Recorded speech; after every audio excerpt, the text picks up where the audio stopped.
Hi everyone, how are you? I hope this finds you well. So I'm still doing the Watts Discovery. I mean, it was a big project that I took on. I didn't think it would take me this long. I'm sorry. Thank you for being on the journey with me. Um, this is part 29, and I gotta tell you, I've got to review some of part 28 because I tried to exit Watts Island last night and was detained by my brain because something doesn't add up.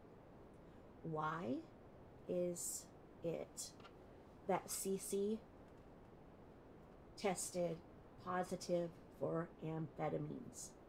Here we are on page 917 of 1960 in the Watts Discovery. And I want to show you, this is Discovery page 1027. So I'm going to take a picture of that too because I want to put it on my page. Something ain't right, okay? So we go here and we go, let me see if I can capture all of that in one. So it's easier for people to find, because I can't imagine that there hasn't been people who have figured this out and figured out why it says this. I just don't know the answer. So we're going to go right here. We're going to go, so that shows 916 of 1960. It is Discovery page 1027. Right up here in the top, it says amphetamines confirmation in the liver tissue. Okay, now I'll go up so people aren't saying this is something out of text or what is this, because it says page 4 of 4 here. So I am going to go up here, and all of these other things are tested for. It's really complex in here, but let me show you this. So 3 of 4, and going up to 2 of 4, and then we're going up to 1 of 4. So I'm going to put that in there as well. And it says NMS Labs, and it says confidential, and it shows that this is the work order for Celeste Watts, and it's page 1 of 4. So I want to put that in there as well, and then show that that's page 913. So anybody who's trying to find this can find it right where I did. And you know what, I'm going to do this one instead. I'm going to not do that picture because it says Discovery page 1024, page 913. So it's going to show us where it's page 1 of 4. Because the problem I have is that it did not, in the final autopsy report, it is not mentioned. I mean, if there's something in there that can be explained away, by it, I don't know what could explain it away, but let's say that something could explain it away. Well,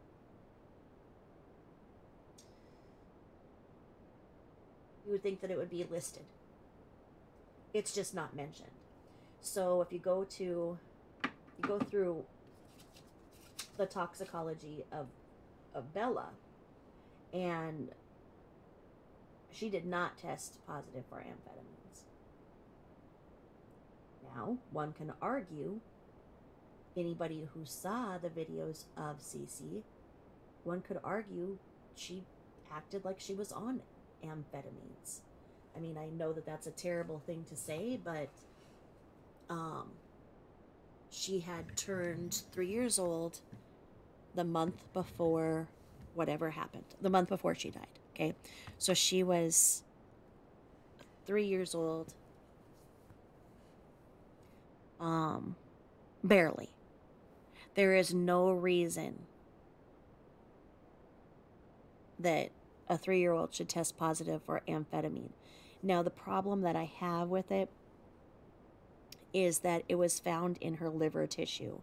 The liver is essentially the garbage bag, the sponge of our body. So this means that this substance, however it was an amphetamine, had to have been digested and metabolized and was going through the excretion phase, which meant that she was alive, her body was functioning when said substance was given to her, however it was. Now we know that she was prescribed Singulair. Singulair is a medication for asthma. It would not show up as an amphetamine. Other asthma medications that maybe she could have needed during the day do not show up as amphetamines. We know that she was on, I believe it's omeprazole. That would not show up as an amphetamine. And then we know that her mother was giving her Tylenol and Benadryl no matter what every single night. And I've done a video about the dangers of that. Do not do that. She was doing that, and neither of those would show up as an amphetamine. And even those that we're talking about that are legal, that's a lot of medication for a 2-year-old. It really is. A 2-year-old that isn't that sick. I mean, these girls were healthy. Her mother was making them appear more sick to keep a tighter grip on her husband, Christopher Watts, in my opinion. In my opinion, her children aren't any different than any of our children that they get sick. Especially, she's taking them to a daycare, albeit a private one. When you take kids to daycare, they get sick. That is their immune system being built, and kids have siblings, and you usually experience this kind of stuff, right when the first sibling goes to school. So because she had both of them in the daycare at that point, they were just getting viruses and illnesses just like any of us or our kids do. It's not unusual, but she had to act like it was something that it wasn't, because that's what she was doing. So one of the things that SW did was purport that she was a better mother, better person, and everything, specifically to Cece, a child like Cece, she would say, because Cece is hyper, very difficult, etc., etc., by her own words. You don't believe me? Please, guys, go to Neeks Peeks, Neeks Peeks. That creator has done a beautiful job of locating and copywriting original footage from the Watts that show everything that was, not everything, but a lot of what was being done in that house by their own words. And once you've seen it, you can't unsee it. And like I say, I'm not bashing anybody. I'm trying to figure out what happened, because whatever happened was not fair to those girls especially. And do we put it past her to have been putting on those silly stickers onto Cece? Did she think that, maybe was she putting them on both of the girls? I don't know, because what was in those stickers is questionable.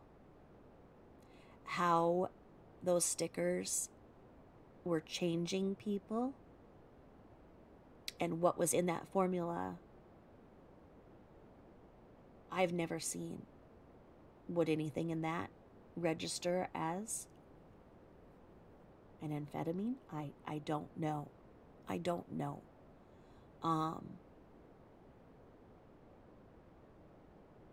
If it did, would that affect the way that Christopher Watts'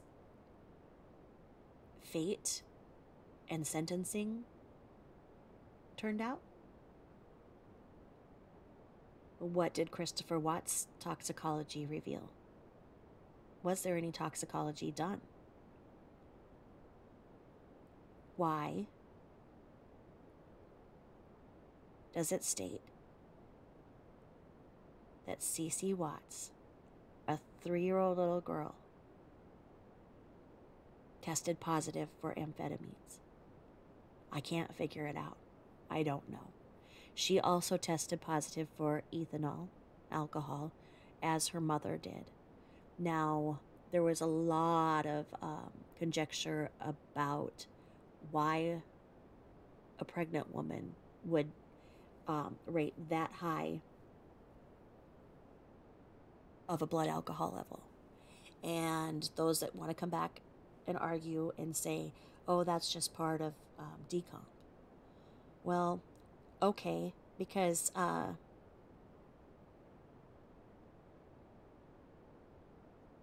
would be out of the question for her drinking? I don't know. I mean, we saw a lot of partying and a lot of whatnot. Some say that she was allegedly drinking.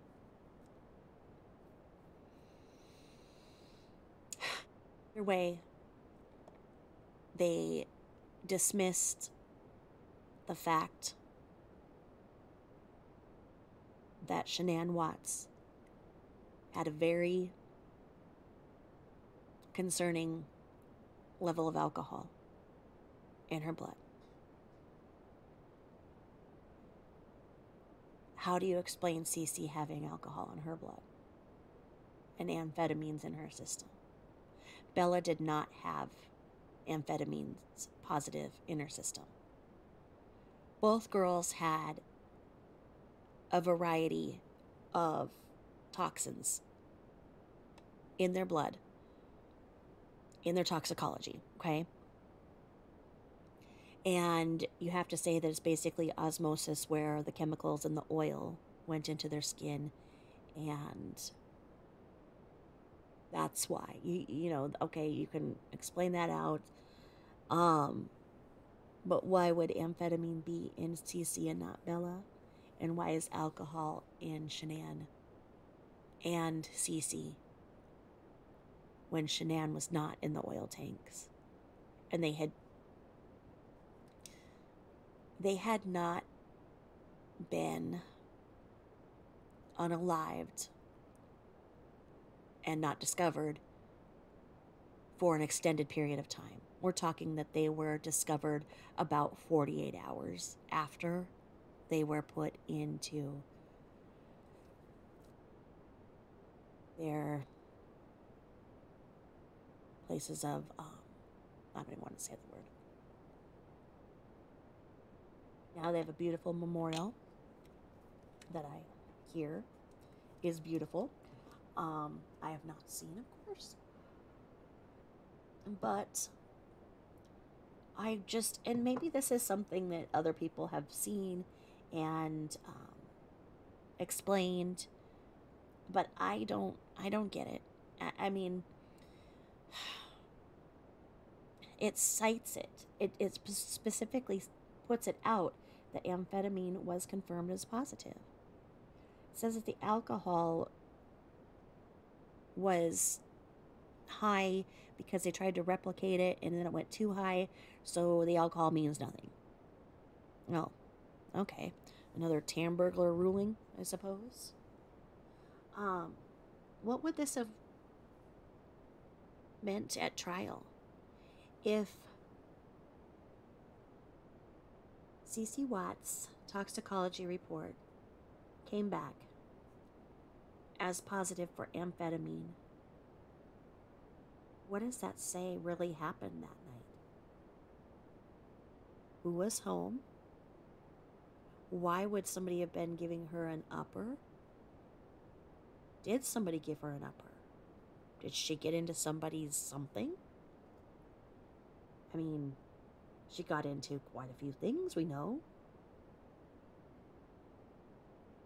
I don't know. I don't know. I hope that there's a good explanation, because I don't have one.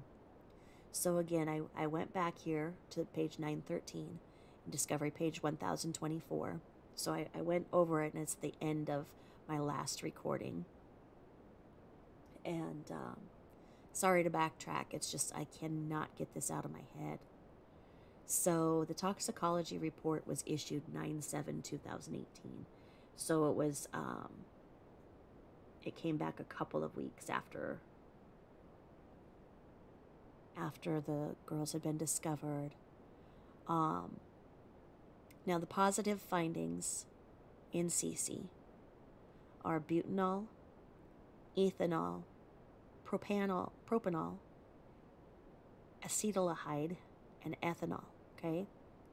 And those were from the spleen blood with the exception of the ethanol, which is in the liver tissue, okay? Now, this is not where it's talking about amphetamine. I'll show you that later. I don't like it because I have always been brought up to believe, like I say, that you have to have ingested, metabolized a substance for it to be in your liver. So when it's saying that the ethanol is in her liver as well as Shanann's, I question that to be decomp. I don't see how it would be that in a 2-year-old. The spleen blood, I don't know. I don't know that I can say anything about that. Now, when we go down here, so we go back down here, this is where I found this. So we go down to page 204, and this is where it talks about the alcohol again. So it says the ethanol. The concentration of ethanol increased from 99 milligrams per 100 grams to 174 milligrams over 100 grams over the course of multiple analysis. The nature of the specimen and or the container type, which may not contain preservative, may explain the variable quantitative results. Okay.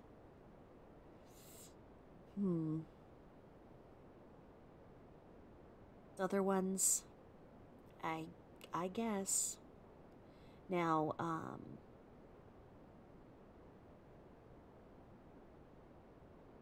this describes the different substances that were found, and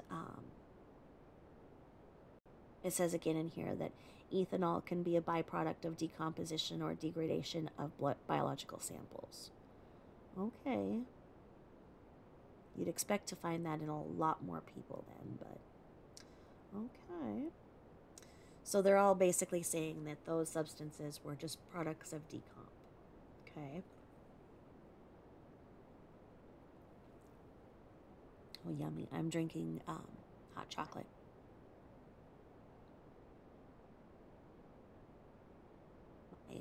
My cold is almost all the way done. My kiddo is pretty sick, and he has to help me upload because I can't do too much with the one hand.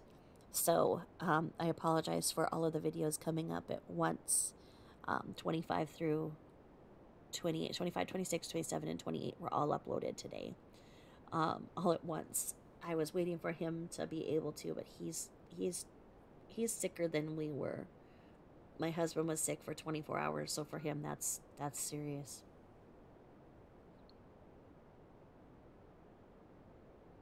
Now let's see here.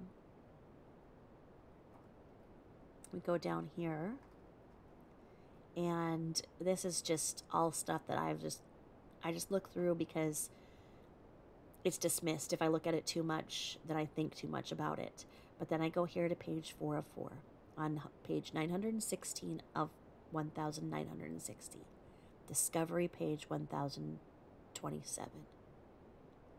And that's where you get, because we're on this page 4 of 1 of 4 in the confidential toxicology of CC Watts. And you see right here under where it says analysis summary and reporting limits, it says A code 50010T1 TAC, and it says amphetamines, conformation, tissue, liver tissue. What is that saying?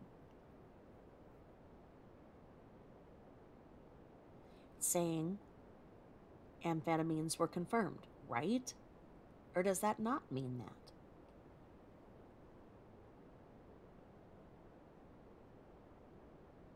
So then it says it breaks down in the analysis, and it says amphetamine, ephedrine, MDA, MDEA, MDMA, methamphetamine, neurosulfurhedrine, whatever, blah, blah, and then pseudoephrine. And it has the report limits all up to the 20 nanograms over a gram. And then it says alcohols and acetone conformation in the tissue and the liver tissue. So, and then it has down here where it broke it down to acetone and ethanol and isopropanol and methanol. The ethanol is higher. So, where it says amphetamines conformation and alcohols and acetone conformation, we know that there was the all showing, so it shows how it broke it down. So it's only logical to go up and say that the amphetamines are trying to be broken down here. So what is this saying? Is it saying that the amphetamines break down to these components? What is this saying? I mean, I understand that somebody could look at it and somebody who knows what they're doing probably wouldn't even blink. Or maybe they would, and they'd say this is concerning. The fact that it's in the liver tissue means that it had been metabolized by a living person, correct? That's why the alcohol and acetone conformation in the liver tissue also concerns me and others. There have been so many people who, do not buy off on Shanann Watts having that high, of an alcohol concentration. Did they ever say anything about Cece having it too? I don't know. It doesn't make sense to me. It's very concerning to me. And maybe there's a perfectly logical explanation. The problem here is it doesn't say negative. It doesn't say that none of these things were found. It says amphetamines conformation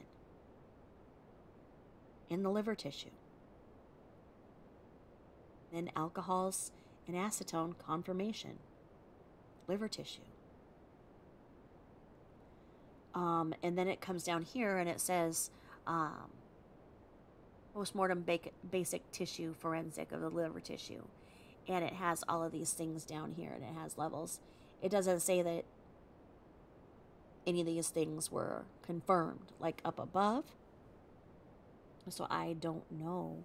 Oh no, boo-boo, please don't. Please don't. Does it smell good? You like hot chocolate too? Yeah. You want to be a good baby and lay down?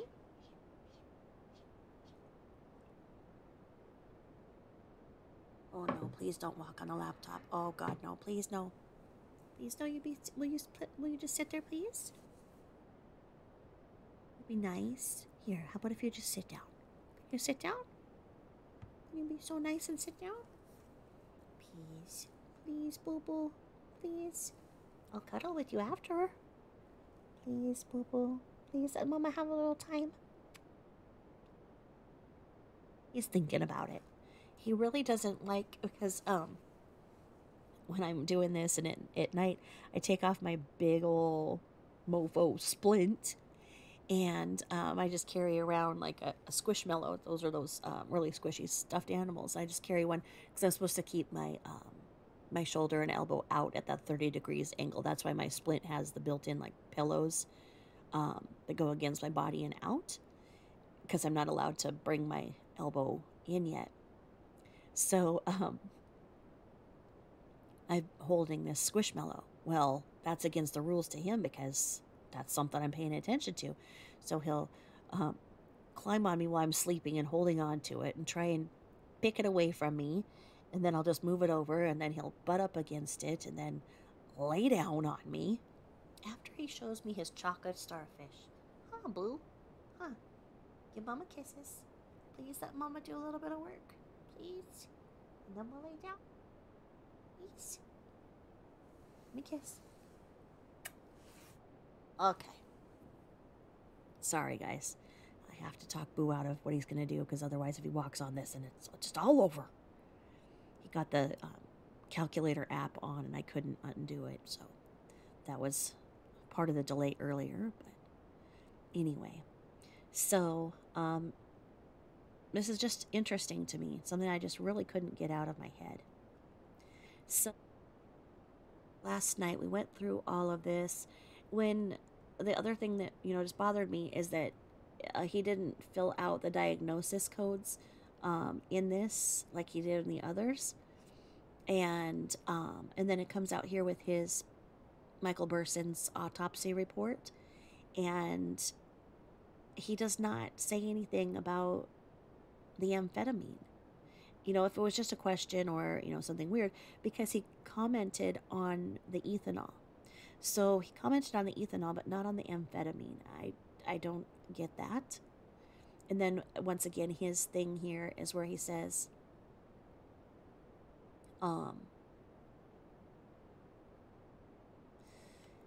that the liver tissue has ethanol, says the concentration of the ethanol increased from 99 milligrams over 100 grams to 174 milligrams over 100 grams over the course of multiple analysis, the nature of which the specimen and or the container type, which may not contain preservative, may explain the variable quantitative results.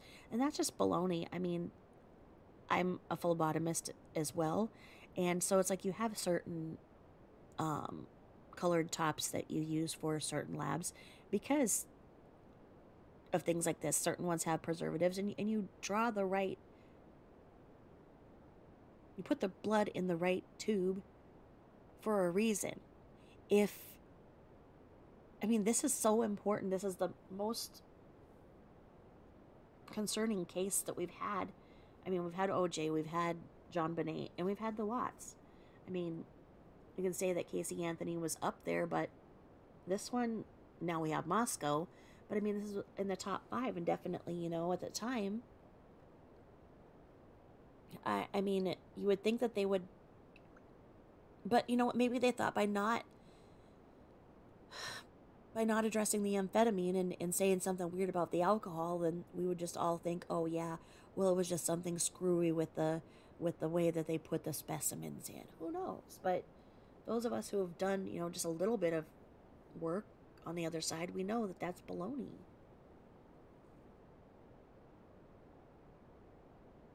Okay, so when I did this, and this is the way that he says it here. He says, based on the history provided in the autopsy findings, the likely cause of death is asphyxiation due to smothering. The toxicology results likely represent decomposition and an artifact of being submerged in an oil tank for several days. The manner of death is homicide. Okay, she was in there for probably 48 hours. And he's saying the toxicology results. I feel like the amphetamine was kind of something that they agreed not to highlight. I remember when this came out, and Shanann's Shanann's blood alcohol level came out. They did a special little press conference about that to address that, and that's not normal. Anyway, if anybody knows the answer, please let me know, because my mind is just spinning. I've got something in the cog. I can't let it go. So, last night I ended on page 930. And so we'll go there to start. Thanks for letting me backtrack a little bit. Let you know where my mind is at in this. And so we'll get over to 930. And hope that Boo Boo agrees to take a nap. Boo Boo, will you please take a nap?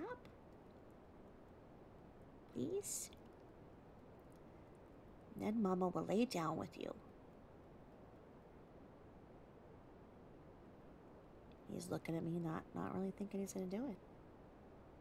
We're on Discovery, page 1047, if you can believe it.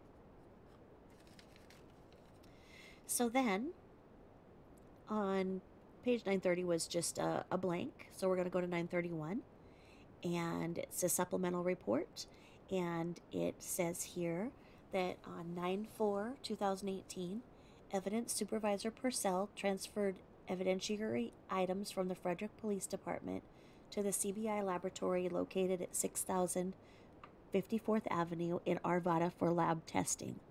I transferred custody of these items from myself to Patricia Lopez of the CBI lab.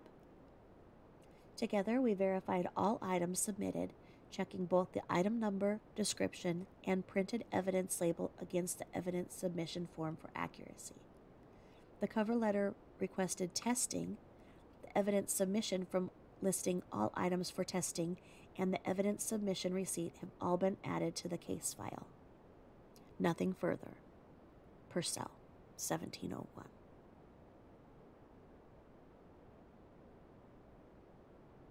And then we go to discovery page 1048, and it's that letterhead again of the Frederick, Colorado. It's kind of like a lamplight thing. I like that little lamplight thing. We have those in our neighborhood. That old-fashioned street light thing. I like that.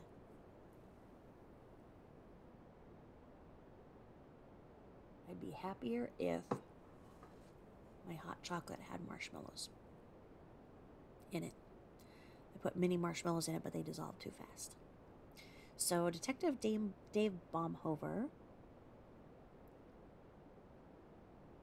is at the top of this as the addressee, and this is dated 9/3/18, and it's also lists the Colorado Bureau of Investigation. So let's see, what is this saying here? Because who is writing this? Who is writing this? Okay, and this is actually by Dave Baumhover, and this is the whole repeat of everything that was brought in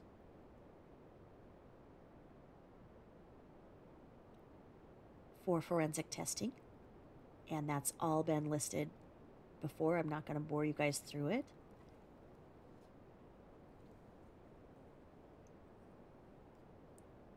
I do see something here that has not been mentioned, so I'll do that. If I see anything else like that, I'll tell you. Otherwise, the rest is absolute repeat. And what it says here is, so it starts with this, and it says on 8/13/18, a triple homicide of Shanann Watts, 34, and her two daughters, Belle, age 4, and Celeste, 3, it didn't say Belle, it says Belle, occurred in their Frederick home. I respectfully submit the following items for forensic testing. Now, items 1, 2, and 3 is king-size bedding recovered from the kitchen trash of the Watts residence. Items 1 and 3 contain residue believed to be makeup, possibly eyeshadow. Requesting DNA comparison with Shanann Watts, analysis of the residue, and the existence of a face print on any of these items. Okay. The next is that blue nitrile glove, and then the black plastic bags, the fitted sheet, the rake, blonde hair on the Survey 319. So everything that we've said before. I just have not seen anything stated about the eyeshadow such as that. And then it says in here how item 90 is a roll of black plastic trash bags recovered from Chris Watts' work truck, requesting analysis and comparison to black trash bags recovered from the Survey 319 oil tank site. Items 91 through 93 are trace lists from Chris Watts' work truck, requesting examination for trace evidence and subsequent analysis. That's how they found the evidence at Casey Anthony's house too. When they found Kaylee's body, she had a certain type of duct tape on her that was a brand that the remainder of that duct tape was in the Anthony's garage. I mean, it was like boom, boom. But again, there's nobody serving prison time in the Anthony case because there's reasonable doubt. there is so much reasonable doubt here in the Watts case that it baffles me that this never went to trial.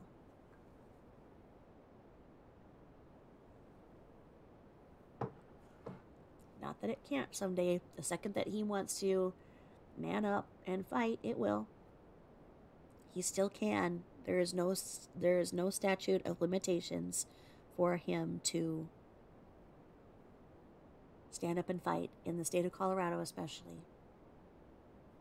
I went ahead and I did a video about that too. And a lot of people will say that I'm wrong, that there was a 3-year thing, but nope, nope, nope, and nope. And all it has to be is that there's new evidence, and there's plenty. And the other thing is that when Christopher Watts' mother on Seeking the Truth with Dave gave that interview, and she said that Christopher was not allowed to receive any mail or talk to them or anything from the time that they arrested him until sentencing. They had written him letters. They weren't giving them to him. That's a violation of his inmate rights. There was no reason for them to withhold his mail. What Christopher reported to his mom is that he didn't get the letters where they were telling him not to take the deal that, they wanted him to fight. That those letters were placed on his bed that he got when he got back from sentencing. They purposely withheld all of his mail. When I was reading the letters, I think it was becoming obvious as well that people were persistent in writing him and were saying things like, you haven't written back, or haven't heard from you, and they've given phone numbers and whatnot. And there was also reporters who said that they wanted him to talk and give his side. Why wouldn't he have? He had nothing to lose.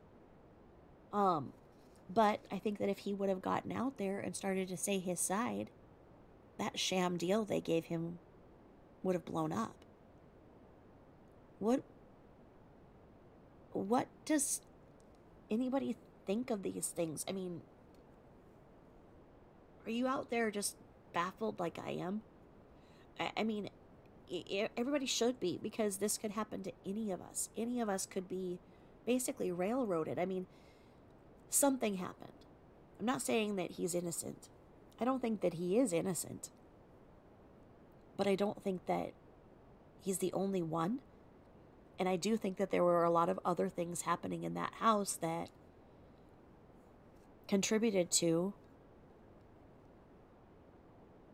the outcome, if you will.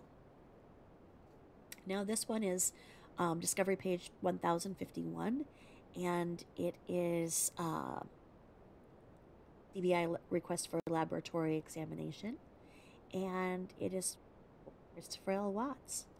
And it says here that he's the suspect, and the victim is Shanann C. Watts. And the victim, Bella and Celeste, we have them as well. And it says homicide times 3.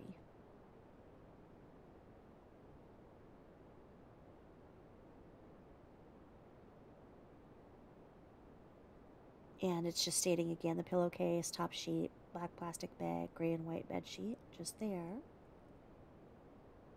And that's it. Here, so we've got the rake head, everything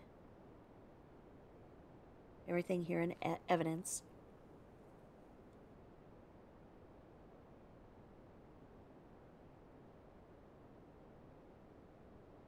And they're for laboratory examination. So everything's in there, and it's just very repetitive. I won't bore you. And I do apologize that so much of this is boring. And then we find something in there that is like, what? And then, so it's just the evidence submitted receipt. So we have all of that. And once again, it's just listing everything off. And another receipt. And I'm just, going through here. And if I see anything out of the ordinary, I'll tell you. And then we have a supplemental report. And it says The victim witness is Nicole Kessinger and North Glen. And then it says offender Christopher Lee. And here we go. This just says here on 9/4/18 at approximately 1300 hours, that's 1 o'clock to us civilians, I met with Nicole Kessinger at the CBI headquarters located at 690 Kipling Street, Lakewood, Colorado. I was introduced by CBI SA Special Agent Kobach, who had interviewed her several times previous to my introduction. I advised Nicole that I am now her point of contact regarding this case and that S.A. Kobach would attend other cases he was assigned to at CBI. Now, when this happened, that she got handed off, there was a lot of speculation that it was because she was becoming kind of too friendly with Kobach. And it was like, she was like, what? And they're like, oh, yeah, he has other cases he'll be attending to. And she's like, I'll be taking over. It was really interesting. And I found it funny, quite frankly. I think a lot of people did. I think a lot of people felt that she was kind of manipulating Kobach.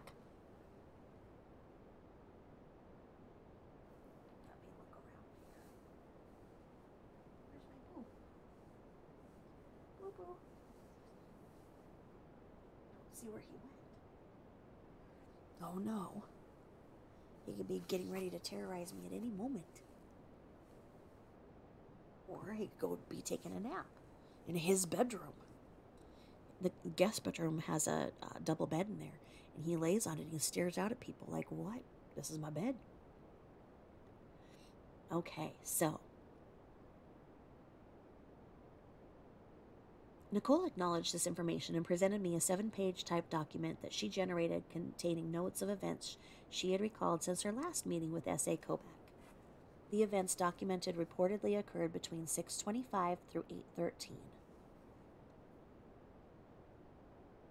I advised Nicole I would review the notes she provided me along with the reports and recordings from all of the previous interviews and contact her with any follow-up questions I may have. Nicole acknowledged my statement, and our meeting ended shortly thereafter. S.A. Kobach agreed to complete a follow-up interview with Nicole's friend and provide me the reports. While at the CBI headquarters, I took custody of Nicole's cell phone and iPhone 6, which she had previously surrendered to S.A. Kobach. I placed the cell phone into evidence and entered the CBI chain of custody form into the case file. Nothing further. Okay. And then this comes over and it says it's a supplemental 50 from Baumhover. So it says notes received from Nicole Kessinger. And this is what she wrote. This is more of what she wrote. And this is by Nicole Kessinger, and she put it in bullet point. So this is bullet point, but it's Nicole Kessinger. So I have to use my Nicole Kessinger, my Nikki Kessinger voice.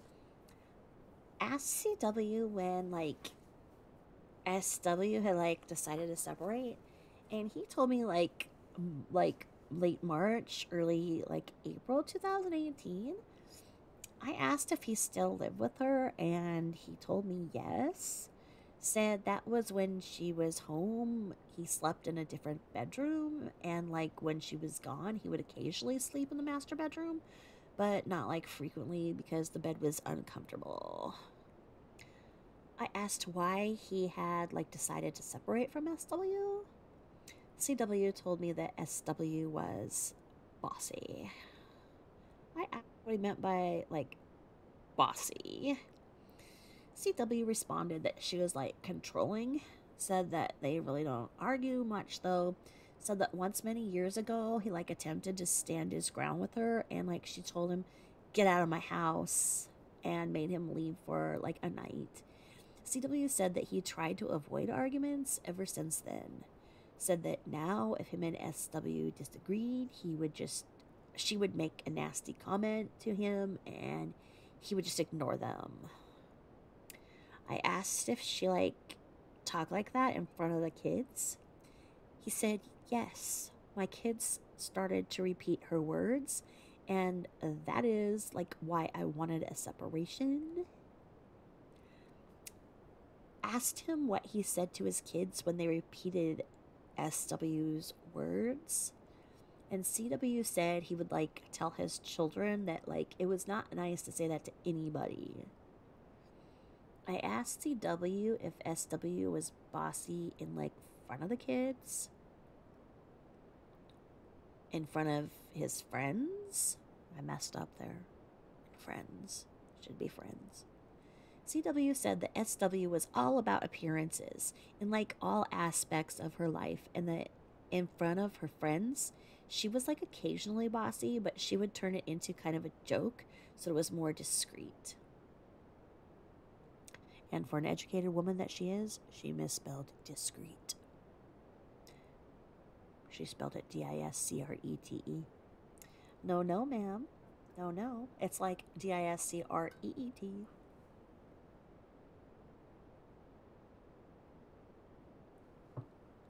All right. I asked him how long the communication breakdown between them had been going on. CW said 6 years, and the last year or two were the worst. I asked him if he had tried to communicate with her, how it made him feel when she said mean comments to him. He said he tried to talk to her many times, but it fell on deaf ears.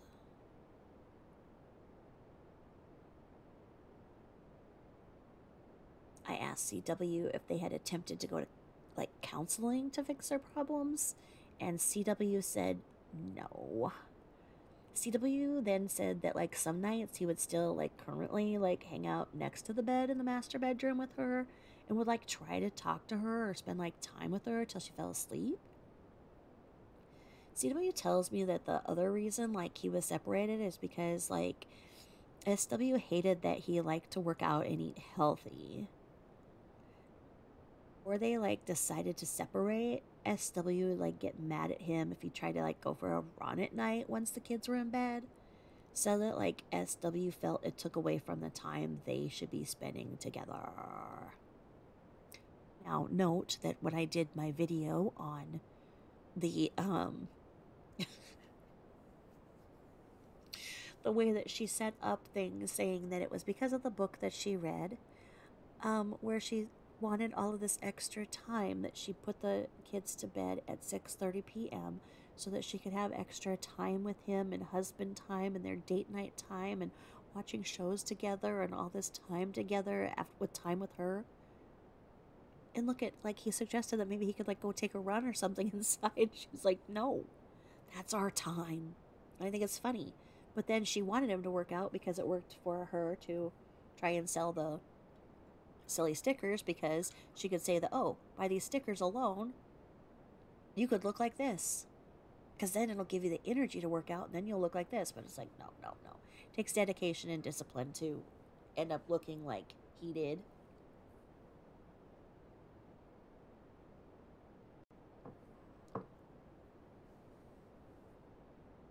So CW said it was frustrating because when he would try to hang out with her, she didn't pay attention to him and would talk on the phone and scroll through social media instead. And that's how you spend time with your spouse, huh? According to her. It was in the book, right? CW said that many times he would try to talk to SW and she would not acknowledge him, and instead would reply with, "Were you talking to me? Because I wasn't listening to you." It's terrible. CW told me that SW had asked him numerous times to take pictures of them pretending to run together so she could post it on social media, but she wouldn't actually go for a run with him.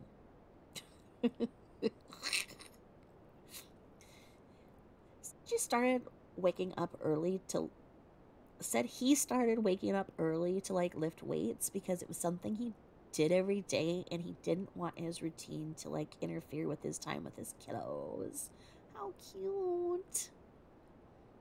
Said that like his health was important to him and he wished that she would have been supportive and not upset. Approximately 6/27, 2018, in person. CW brings condoms to my house, and like one box is full and opened, and like the second set is a set of condoms from like a partially used box. I asked CW why he has a set of partially used condoms. CW informs me that the condoms he has are from back when he was still having sex with his wife. He had been sitting in a closet collecting dust, and that like SW probably did not even know they were still there.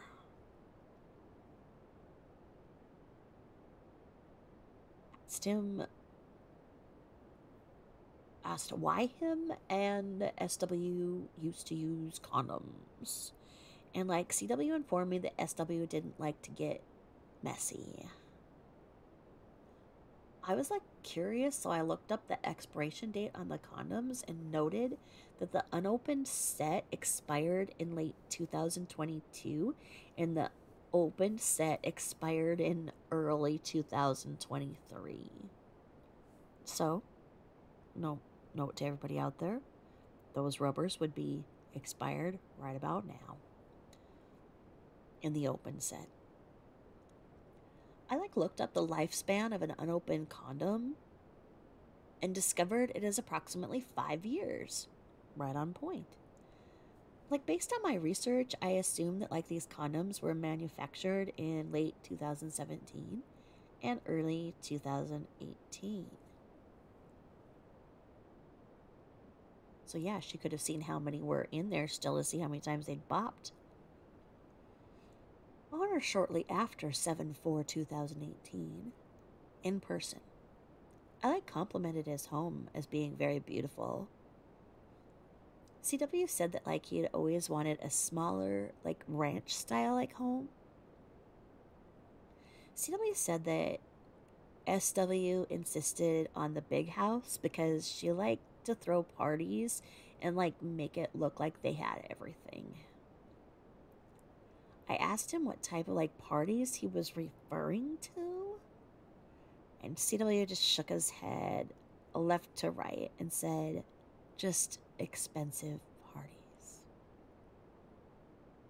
CW then tells me that they had the house built, and the only part of the design that he had any say with was in the stonework and the paint color on the exterior of the house. CW said his mortgage was $2,800 a month, and he was tired of being house broke. I asked why it was so expensive. CW said that about $500 of the $2,800 was homeowners insurance.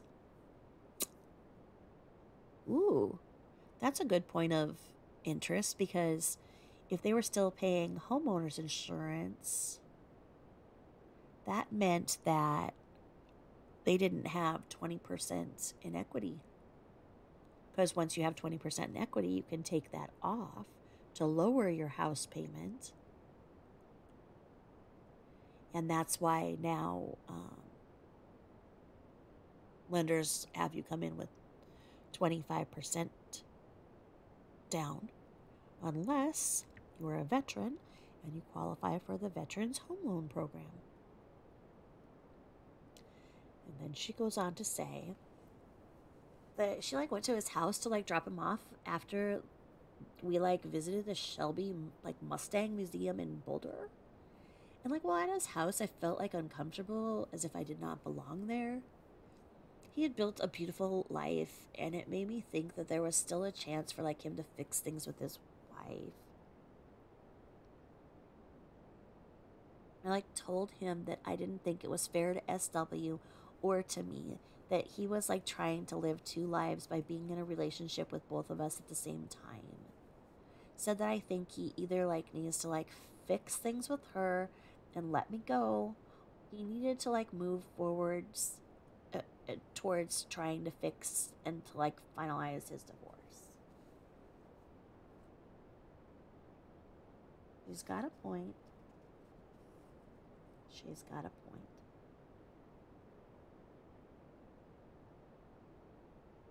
I told him that like I thought that his problems with SW were fixable and that he should like focus on trying to rekindle the like relationship that they had before giving up. He said that SW was set on separating and that like so was he. He said that when SW wants something, she gets her way. I like told him I didn't understand why they hadn't completed the divorce after all of these months if they were both so adamant about it. If she wanted it like as bad as he stated, I did not understand why it seemed stagnant. Moment I realized that he might be like lying to me about his separation, so I started like quizzing him on things that he had told me earlier. Like I asked him when was the last time he was intimate with his wife. CW told me that day that the last time he and SW had sex was in May, but told me on an earlier date that the two had not been intimate since March or early April. I saw that contradiction as well.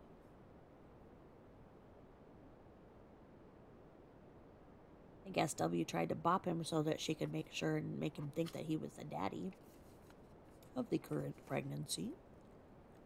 But that's just me.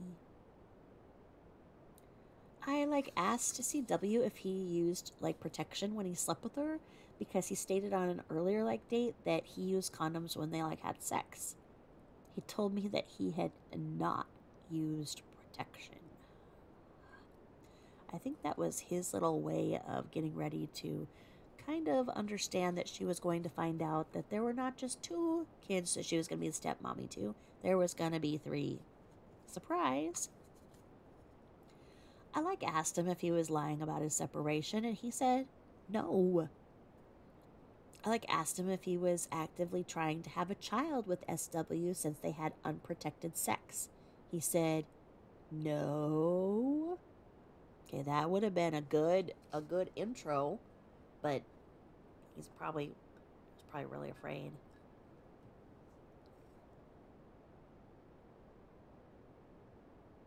And then like I left his house. Approximately 7:15 to 7:19, 2018 continued from above conversation, text and person. He like tells me that he still wants a separation, but this time he states it is because he has never met anyone like me. I like told him that he better not be doing that for me and that he like needs to be leaving his current situation because it is like what her and he both like felt is the best for their kids and for like themselves. We like spoke over the next several days and like spent a little time together, but like I did not want to be intimate with him. I like kept telling him that I thought that he really needed to fix things with her and like not to worry about building a relationship with me anymore. I like told him that I'd been asked out on 2 dates since I had known him and that I didn't even go on either one and that I was like stood up. I told him like that he took the respect and trust from our relationship because like I felt like he was lying. And then in person, we like can attempt to have sex 4 times that evening, and he seems like mentally interested but physically cannot perform. So hold on, what night was this that he had erectile dysfunction? It says here in 7:15 to 7:19. So back in July, he was having a problem with his ween. He had the stickers on. Maybe he didn't have the second sticker on. Because they attempted it 4 times, and he could not perform.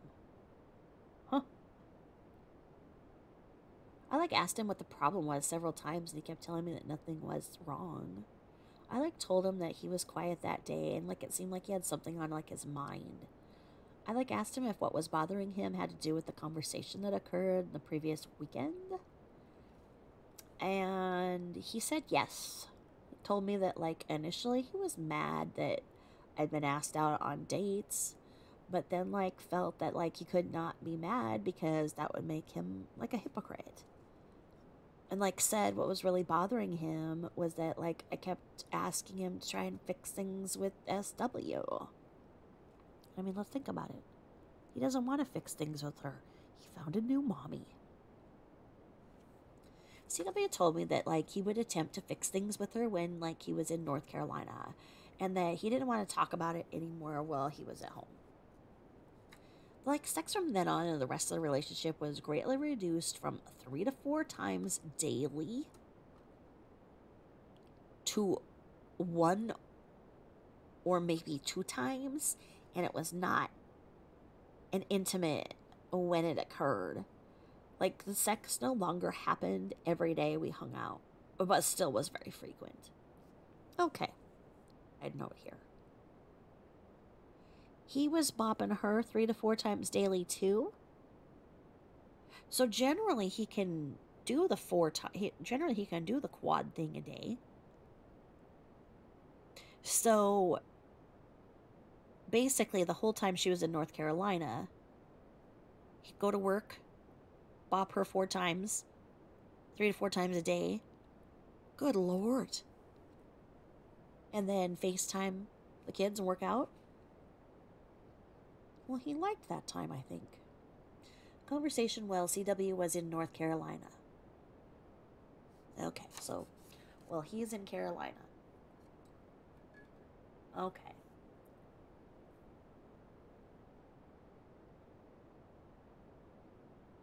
Here we go.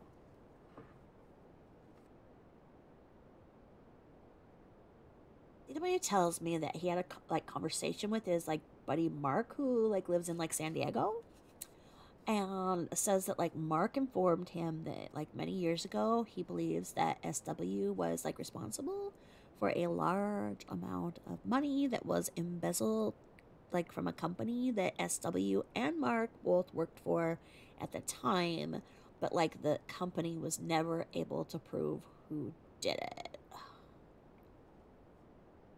That was that other thing too I found, was so interesting, that Chris's childhood best friend, Mark, worked with Shanann when she was actively the queen of the Dirty South. And she goes on to marry his childhood best friend. What a small world, right? Mark is in San Diego because he's a sailor, I believe is what they said. So he's from North Carolina. How was he in the Navy if he worked at the place? I wonder if he didn't go to the Navy right out of high school. I don't know. Hey, buddy Mark, how did that work?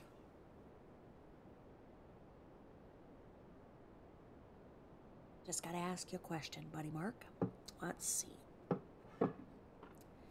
And then on Wednesday, 8/8/2018, in person, CW stops by the Frederick, Colorado Toyota dealership to pick up an order of touch-up paint and windshield wipers for my vehicle after he gets off work.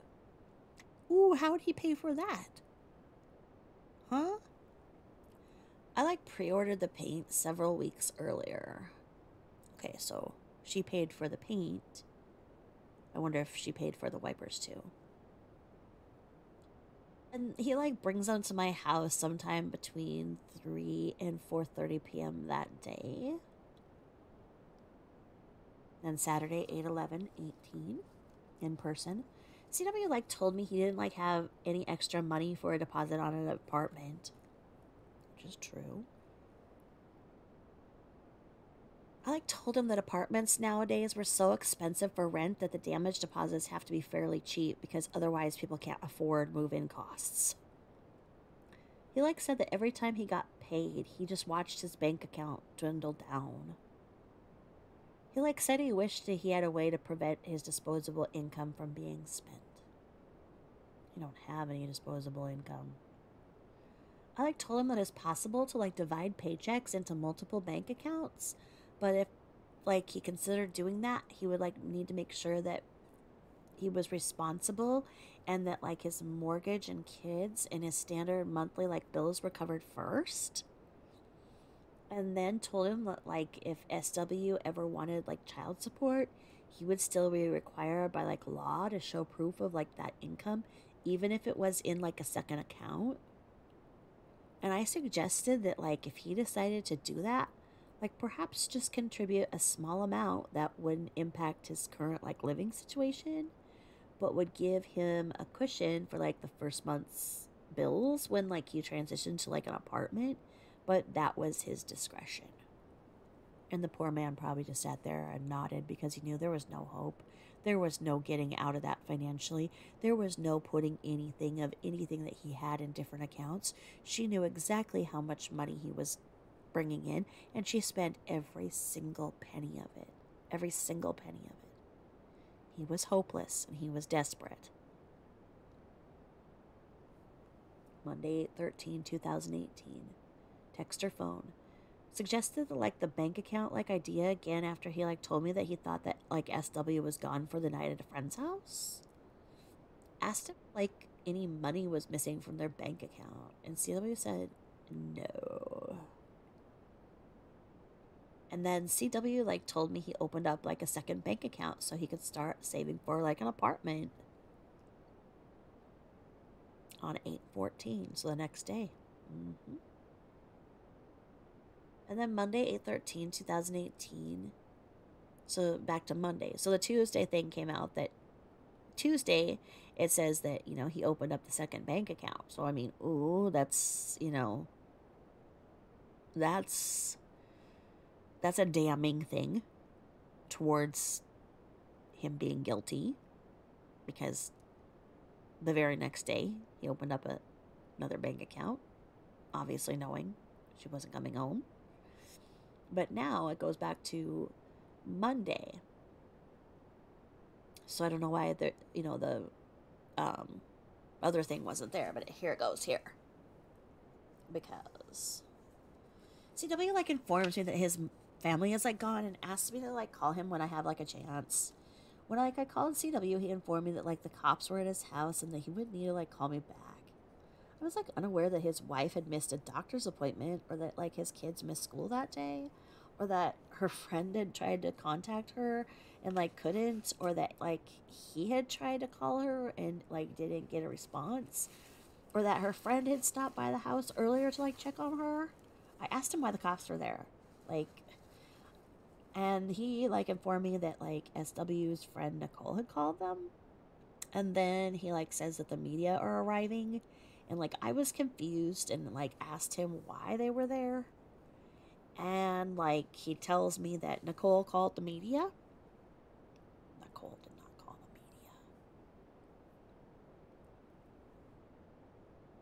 media. I asked like CW why he believed Nicole would call the cops and the media. He said Nicole wasn't being very nice to him. Informed me that she was like sitting in her car on the phone with SW's mom. Asked how Nicole knew SW's mom, which was the question that all of us asked. CW like informed me that Nicole used to work with SW's mom. So yes, indeed, when she was out there for that extended amount of time, at the Supercuts or wherever, I guess Nicole was the manager there, and she gave Shanann's mom a job there. So I don't know if Nicole was managing a hair salon and being a CNA. That's very busy. A lot of activity. And selling the Thrive. Being very nosy. A lot for one person to do. Anyway, I asked if like he thought that like maybe Nicole was the friend that was like helping SW to get like away for a day. And Christopher says like no. Why would Nicole be helping SW if she's like the one who called the cops? Duh. I like suggested that maybe it was to throw them all off the trail. He did not agree. CW asks me if he should like talk to the media. And like I initially told him no, and then suggested that like if he decided to speak to them, that maybe he could like ask SW to like bring his kids back. Like I was uncomfortable with him asking for like my advice on the media. So then I like asked him what his friends thought he should do about like the media. And CW like says that his friends believe that it would look bad if he didn't speak to the news, and like thought that he should make a statement. And I'm here to tell you, never ever talk to the cops. Never ever ever ever ever ever ever talk to the cops. If there's anything, even weird or anything, don't talk to the cops. They're not your friends. They're trying to write a report so they can go home that night. The media, well, don't do it. I mean, if you're in a position where you're trying to raise awareness for something you deeply believe in, needs to be fixed, and you would like that media attention, you can speak from the heart, then yes. But if there's any other situation, experts say no. Do not talk to the media nor the police.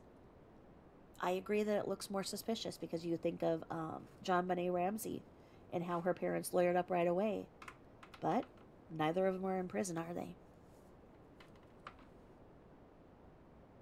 So, I just think he should have lawyered up right away. I think he should have. I honestly do.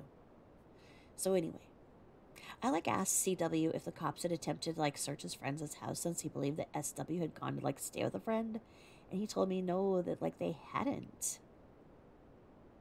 And like I asked him like why not, and he told me like he didn't know why they didn't. And I asked him like why did Nicole not like him, and he like said he wasn't sure.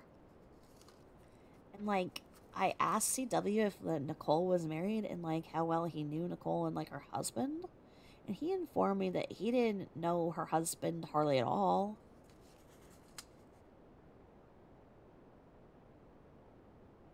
I like again suggested that maybe like Nicole was the one that who may be helping SW to like hide out from him for a while. And CW said maybe, but he didn't really seem like he was entertaining like the idea. Asked him if he thought that she was like with another man. And like CW said it was like possible, but he didn't like think so. And I like asked him if he thought that like his family was in danger. And CW said that if my kids are with her, then they are safe.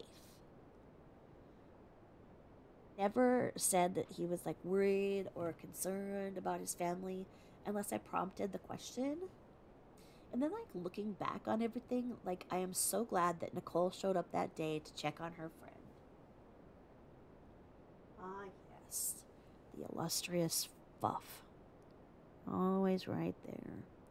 Anyway, let's see. Monday 13, she continues. And, like, CW says that, like, his home camera, like, shows him leaving for work at, like, 5:15 like usual that morning. Like, CW tells me that his home alarm system notified him that like at 9:10 his garage door opened, but that he never like received a notification on his phone that it like closed again. Is that true? I don't know that that's true. I asked him like if his garage was open like when he got home from work that day, and he like told me no. I like asked CW if he thought that SW left out the garage at 9:10 that morning. And like he suggested that she either left out the garage door or out the back door because there is no footage of her leaving from the front door camera. I like asked CW if there was any sign of like forced entry, and he told me no. And it told me he didn't want to keep talking about like that subject and asked me to talk about something like else. It's like, woman, I don't want to talk about this. And then we go over here and we have the Colorado Bureau of Investigation property and evidence form. And it says here, suspect's name Watts Christopher, victim name Watts Shanann, and received this date from Nicole Kissinger. So I'm assuming that, okay, it says the Apple iPhone, so that he's just documenting that he took her phone and those notes. And then they put it in a temporary locker. And then they put it into inventory.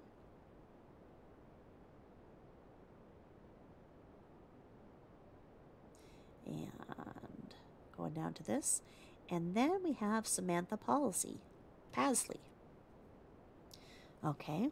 Hi, Samantha. What do we have for you? And you're from Reisterstown, Maryland. What do you have to do here? Doesn't say. And then it says Jeremy Lindstrom. Okay. And then it says, on 9/5 at approximately 18:45 hours, so that's 6:45 p.m. to us civvies, I spoke with Samantha Pasley via phone. Samantha, who I spoke with on 8/13/2018, was a friend of Shanann's. Samantha provided me with her address in Reisterstown, Maryland, 21136. Samantha expressed concern about her information becoming public and advised when the affidavit was released, she, her kids, and her husband were contacted by the media.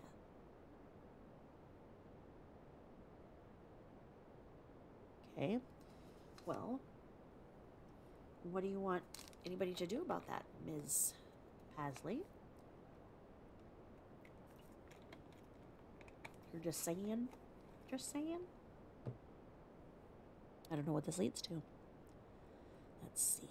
And then it says here, on 9/5/2018 at approximately 09:28 hours, that's 9:28 in the morning, Officer Coonrod was dispatched to follow up at Frederick PD reference Jeremy Lindstrom returning my call.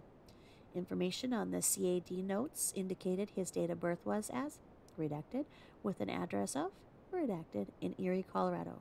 I printed the CAD call information and request and it be added to the case file. No further information, Officer M. James.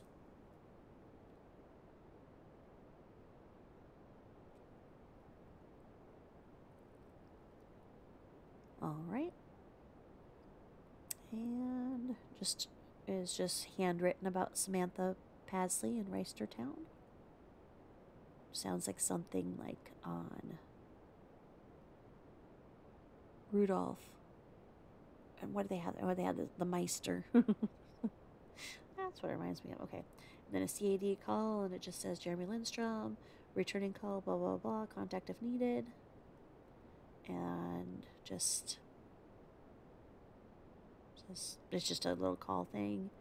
And then it says Christopher Rusk as a witness from Longmont Ford and Alpine Street. The contact information for Christopher Rusk, a former acquaintance of both Shanann and Chris Watts, whom I spoke with over the phone, was not included in a supplemental report I completed back on August 18th. His contact information is included in his report.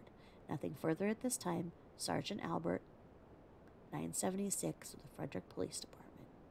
All right, got that. And then we have, oh, here we are, Sandra Rusick. I completed a supplemental report after speaking with Sandra Rusick, the mother of Shanann Watts, back via phone on this August 16th. However, I did not include her contact information in that report. Sandra's information has been added to this report. Nothing further at this time. Wonder why he did not. Wonder why he did not. He just probably hung up or he was busy. Trying to find out if this was another shenanigan or what.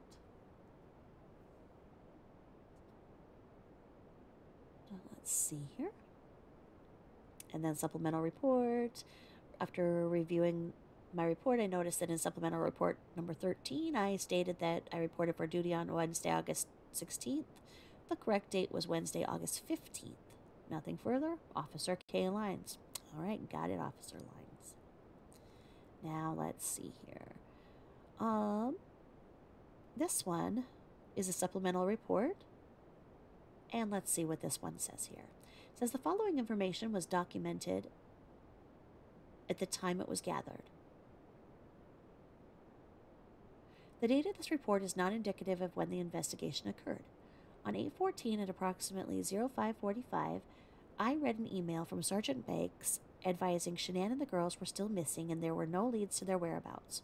Shortly before 0700 hours, I arrived at my office and began drafting a missing persons bolo. Be on the lookout for a press release. At approximately 8 o'clock, Commander Egan advised me of the circumstances surrounding the case and expressed need for additional resources.